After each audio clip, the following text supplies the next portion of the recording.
Alright guys, this will be about the third and hopefully final time I'm shooting this video here.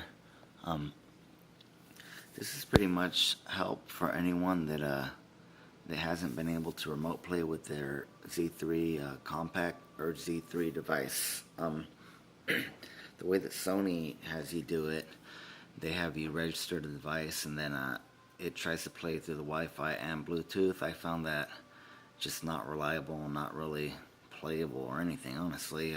Just a bunch of lag. So I kind of stumbled across this fix on forums and on YouTube videos. It's kind of just like a walk around for the time being.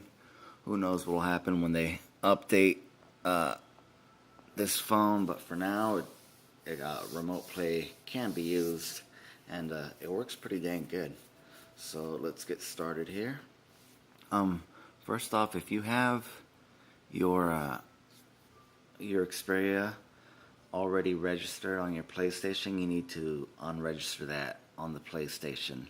And then what you'll have to do, this is a bit tedious, but you have to create another separate account, which I think you'll be actually using the remote play with that account, and then you'll log into your regular account to pretty much play the game or whatever you're going to do.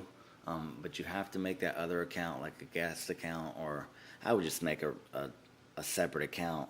That does mean using two different emails, but I mean, whatever.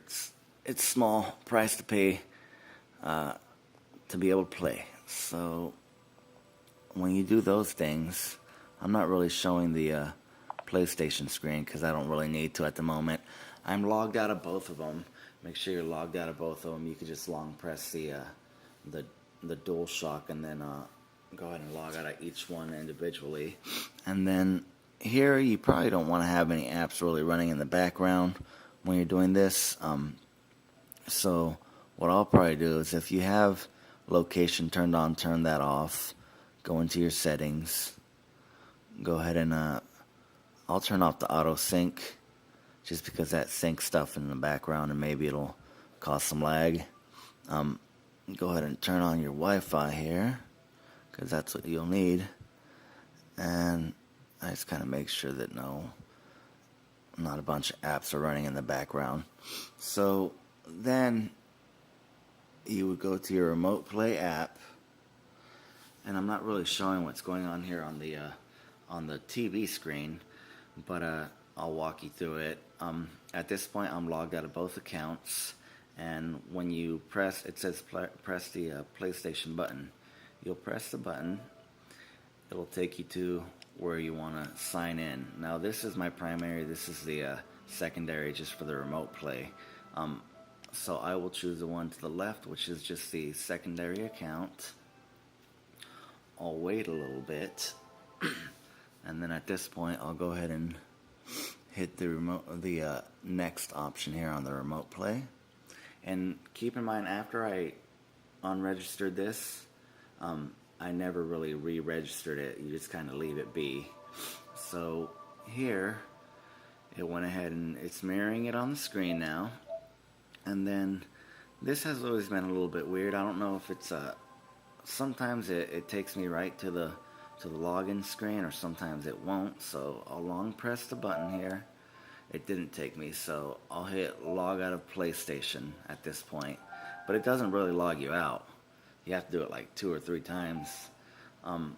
So at that point, I'll hit this PlayStation button again, and you see you're still logged in. Now it's mirroring, so you can see you're still logged in. This is my secondary account, and now I'm going to go ahead and log in to the primary account here, pretty much to play the game. And then once you're here, it'll tell you to switch your screen. Press the PlayStation button. Press the PlayStation button, and you should be all set to go here. And this method has been really good, actually. It's I'm gonna go ahead and switch this over here real quick, but it's been really, as far as like lag and stuff, it's very minimal lag. You could definitely play games. I mean, if you have, this is the only game I have at the moment, but if you have like first person shooter, You could definitely hit some campaign mode pretty hard with this bad boy. It's got a, sometimes you'll get a little bit of lag, but not bad at all. Again, this is mirroring what's going on the PlayStation, on the TV actually. So here we got Injustice.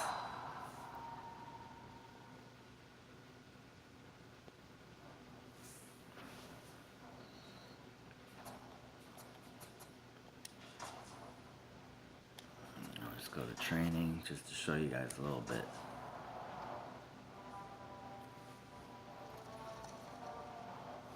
See if we can make this a little bigger for you. Sorry, I'm kind of mumbling. It's early in the morning. Put this over a little bit.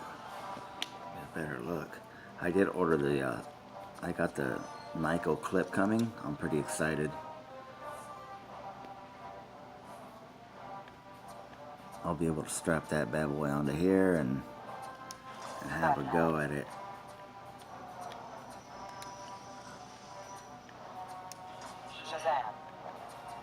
And you could hear it on the other, on the TV screen too. I'm gonna turn off the TV screen because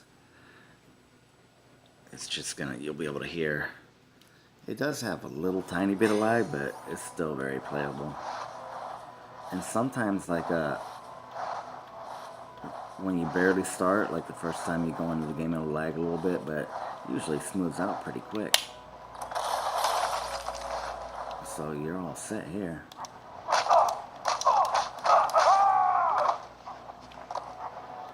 Watch me drop combos for a little bit.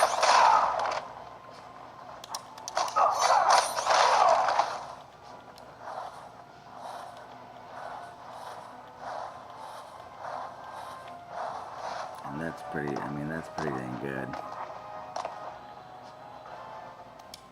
Get some bats out here.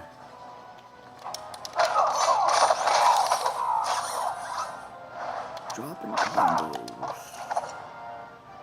I like myself some Batman. I don't really play him, but I should.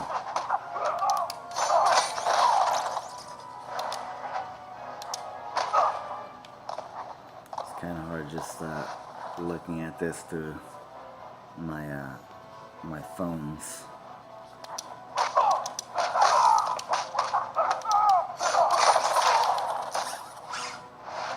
But anyway, you get the picture. Pretty damn good.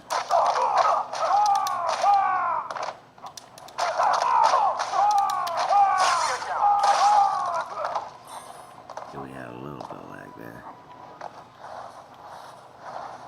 It's actually probably easier if I...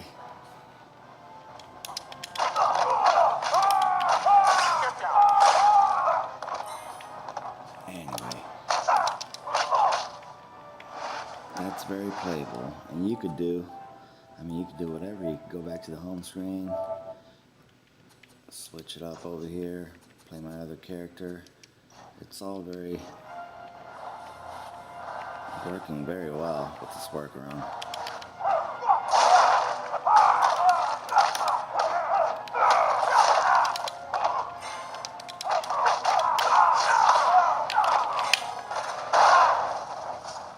That's awesome.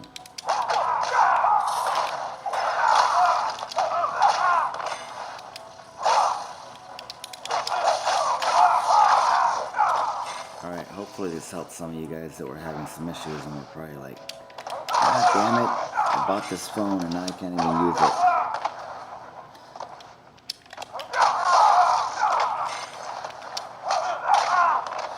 Alright, you guys have a good day.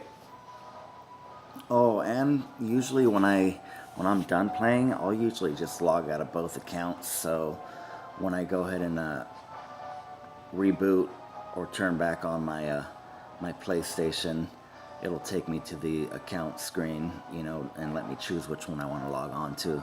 If not, it'll probably just log you on to, I don't know, whichever one you have set as the primary. But all right, you guys have fun.